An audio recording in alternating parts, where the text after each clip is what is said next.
வணக்கம். சற்று முன் கிடைக்கப்பெற்ற ஒரு மிக மிக முக்கியமான செய்தி ஒன்று வெளியாகி உள்ளது. மூட்டை மூட்டையாக கைப்பற்றப்பட்ட பணங்கள் அனைத்தும் அமலாக்கத்துறை அதிகாரிகள் கைப்பற்றியிருக்கிறார்கள். விசாரணை அடுத்த கட்டத்திற்கு கொண்டு சென்றுள்ளார்கள். திமுகவிற்கு சம்பந்தம் இருக்கிறதா? மேலும் ஸ்டாலின், உதயநிதி மற்றும் கூட்டணி கட்சியான விடுதலை சிறுத்தை கட்சியின் தலைவர் தொல் திருமாவளவனும் இதில் சிக்குவார்களா என்பதை தான் இந்த வீடியோவில் முழுமையாக நாம் பார்க்க போகிறோம். மூட்டை மூட்டையாக கைப்பற்றிய பணங்களின் மதிப்பு என்ன என்பதும் இந்த வீடியோவில் நாம் முழுமையாக பார்க்க போகிறோம். வீடியோவை மட்டும் ஸ்கிப் பண்ணாமல் முழுமையாக பாருங்கள்.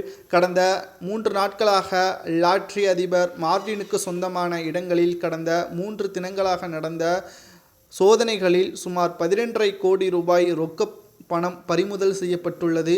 மேலும் வரி ஏய்ப்பு தொடர்பான குற்ற ஆவணங்கள், டிஜிட்டல் சாதனங்கள் கைப்பற்றப்பட்டுள்ளது. இதனையடுத்து வங்கிகளில் உள்ள 6.5 கோடி ரூபாய் டெபாசிட்டும் முடக்கப்பட்டுள்ளது. தலை சுற்ற வைக்கும் வகையில் 500 ரூபாய் நோட்டுகள் மலைபோல் அடுக்கி வைக்கப்பட்டுள்ள போட்டோக்களும் இணையதளங்களில் வெளியாகி பெரும் பரபரப்பை ஏற்படுத்தியுள்ளது.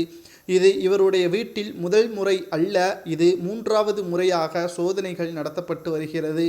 ஏழை எளியவர்கள் மிக பெரிய அளவில் கடன்களை செலுத்த தவறியதன் காரணமாக அல்லது வரியை செலுத்த தவறியதன் காரணமாக அவர்கள் மீது நடவடிக்கை எடுக்கக்கூடிய வகையில் தமிழக அரசு செயல்படுகிறது. ஆனால் மிக பிரம்மாண்டமான பணக்காரர்கள் என்று கூறிக்கொண்டிருக்கக்கூடிய மக்களை சுரண்டக்கூடிய இப்பேற்பட்ட நபர்களுக்கு இதுவரை தண்டனை வழங்கப்படாதது ஏன்? குறிப்பாக ஆளும் கட்சியின் உதவியுடன் தான் இவர்கள் போலி லாட்டரிகளை விற்பனை செய்வதாகவும் போலி லாட்டரிகளை தயாரிக்கக்கூடிய இயந்திரங்கள் தற்பொழுது வரை பயன்படுத்த கூடாது என்று தமிழக அரசு உத்தரவுகள் பிறப்பித்திருக்கக்கூடிய நிலையில் இயந்திரங்களும் தற்பொழுது வரை பறிமுதல் செய்யவில்லை.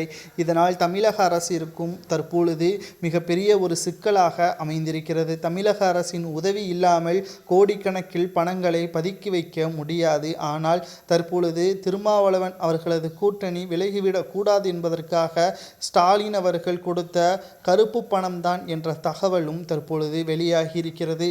இதன் மூலம் விடுதலை சிறுத்தைகள் மூலமாக விசாரணை அடுத்த கட்டத்தை தொடங்கும் என்றும், மேலும் திமுகவின் கூட்டணிகளில் இருக்கக்கூடிய சில முக்கியமான நிர்வாகிகளும் இதில் சிக்குவார்கள் என்றும் தற்பொழுது தகவல்கள் வெளியாகி உள்ளது. கைப்பற்றப்பட்ட பணம் மீண்டும் அவர்களுக்கு வழங்கப்படுமா அல்லது அரசு நிதியாக, மத்திய அரசு நிதியாக சேர்த்து கொள்ளப்படுமா என்பது வரக்கூடிய தினங்களில்தான் தெரியப்படும். கிட்டத்தட்ட 750 கோடி வரை கைப்பற்றப்பட்டிருப்பதாக தகவல்கள் வெளியாகி உள்ளது.